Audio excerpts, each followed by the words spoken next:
Trying to stem the economic damage, though, as the US economy reopens, is the work of much thought. In particular, the so-called test and isolate, the way in which the economy can be reopened. Professor Paul Romer, you see there, joins me now. He's a Nobel Prize-winning economist and believes that if you regularly test everyone in the US every 2 weeks, you isolate those who test positive, you limit the spread to 5% of the population or less, and the cost overall can be 100 billion, and there are a variety of ways in which you can do this. Professor Romer joins me now. Paul, read your report, or your report, on which you suggest test and isolate. Isn't this what the US is supposed to be doing? Isn't this the backbone of the plans that the White House put out with its guidelines and states are supposed to be doing? Well, people are saying the words, but they're not taking them seriously, because for this to work, you have to test a lot of people. You have to test 23 million people a day to make sure you're testing everybody once every 2 weeks. And it has to be that kind of frequency. You know, if you think about the reporting you were doing about people are not going to the dentist right now, what's it going to take for me to go to the dentist and for the dentist to want me to go to the dentist? It's going to take a negative test that the dentist can show me, so I know I'm not going to get infected when I go. And I'm going to have a negative test that I can show the dentist. And both of us have to have recent tests, because as long as this virus is still spreading around us, if I had a test 6 months ago, it wouldn't give that dentist much confidence about looking into my mouth. I come back to the thought, it's the way forward. But is it practical? Is it likely that the US, that can barely get to 1 million, 2 million tests, could ever hit 25 million tests? I'm very confident we'll get there. Unfortunately, that confidence comes from a grim prediction that it'll take months, and we're going to be agonizing over this problem for the next, several months, because the problem is that nobody has an alternative. When they say, well, okay, we're just going to open up, you think hard about where that path takes you, and it's horrific. And it takes a long time. You're not going to rebuild confidence within at least a year along that path. The other path is we stay in a depression long enough to something. And it's not clear what that something is, but, at some point we're going to let go of the something. We'll get the numbers down far enough, and then we can let go.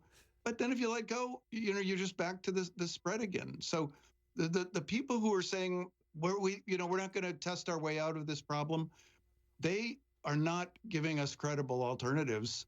Now, how much testing you're going to need? If there's a very clever, sophisticated, effective tracing system, we might not need to test everybody.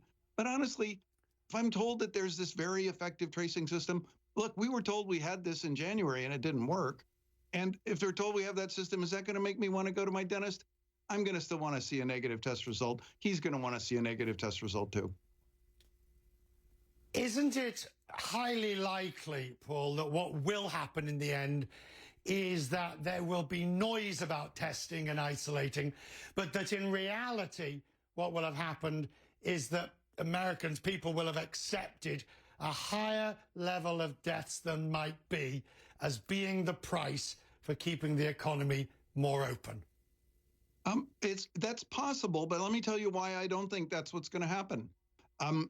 We're going to want to make sure we don't overwhelm our hospital systems. So that means we'll want to keep it down to something like 2,500 deaths a day from the coronavirus. Now, if you just let this virus spread through the U.S. population, so it gets to, say, 60% of the population has been infected, and they either recover or they die, then using the current estimates of the infection fatality rate, that means about 1 million people die before you get to this spread that's far enough that the virus starts to die out because it has trouble finding new people to infect. If 1 million people are going to die and you're going to limit the deaths to 2,500 a day, that means you got 400 days of carnage like April before we get to the light at the end of the tunnel. I don't think the economy is going to recover during those 400 days. I don't think people are going to be willing to wait that long to get back to some semblance of normality. So, so if we are where we are today, and realistically, it is difficult to get to the 25 million tests or even 10, 15 million tests. We're looking at a summer of this continuing uncertainty where it's not going to be possible to make meaningful economic inroads of opening the economy without this. I see a catch-22 here that makes, and I'm hoping you can explain how do we get through the next 2 to 3 months when the testing and isolation systems simply aren't there. Yeah. So, I mean, look, everybody says to me, oh, Paul, we don't like your plan. We want something which fixes things this week. And, look, if you know somebody who's got a credible plan that fixes everything this week, go for it. But I have not seen anything that will work. I think we can get to the kind of the millions of tests per day, and each million of additional capacity could save a lot of lives. The first million we get, we could use to stop deaths in nursing homes. The next million, we could use it to start opening schools. So, each million helps us open and do things without increasing the spread of the virus. But if we put our minds to it, we could get to 23 million. This economy can make 350 million cans worth of soda every day, distribute those, get them to the people who want them. If we can do that, we can manage the process of making a tenth of that, 23 million tests a day.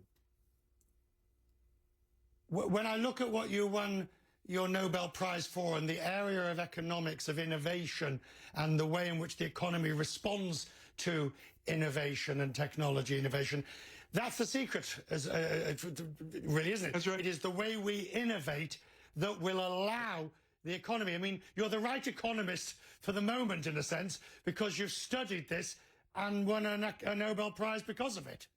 Yeah, well, and as I said, I'm confident we will get there. But the way we'll get there, it won't be just scaling up testing exactly the way we're doing it.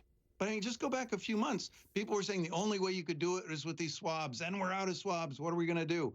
Well, innovators figured out how to do it where somebody just spits in a tube. Turns out it's a better test than using those darn swabs that are so uncomfortable. So there'll be a ton of innovation, and we will get to much higher levels of testing. It's going to be very difficult and very painful to get there. I'm sorry about that, but that's just the reality that we're going to have to work through.